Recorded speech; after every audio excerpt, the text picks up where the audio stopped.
Joining us now is Oliver McGhee. He's a former White House senior policy analyst and former Deputy Assistant Transportation Secretary. Thank you very much for joining us. First of all, I want to get your response to the latest news coming out of the White House. Are you surprised that Steve Bannon is out? Yes, I am, like the rest of the world and the rest of the United States. What I have to share in my first take on this is that leadership is about respecting the history and showing the way and charting the vision for the future.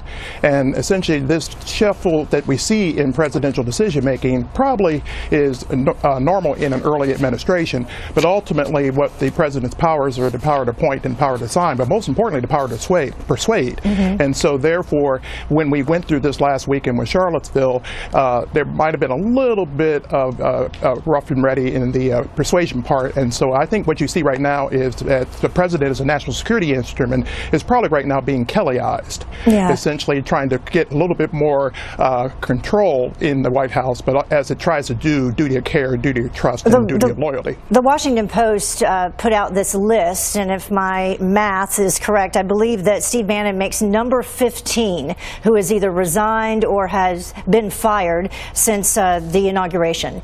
So from someone who has worked within an administration, what type of atmosphere does this do, or how does this impact the workings inside? Well, what we see in the Trump administration is an adjustment from campaigning to governing. And most presidential administrations go through that. You might say, if you look back in presidential history and the presidential decision making, this is more of an Andrew Jackson type of presidency. But that was then. This is now in the 21st century.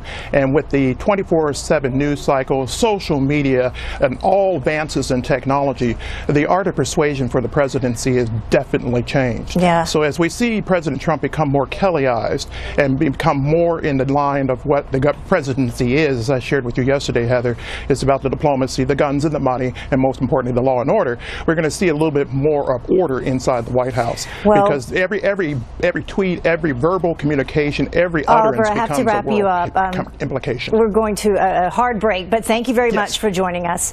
And everyone, we'll be right back.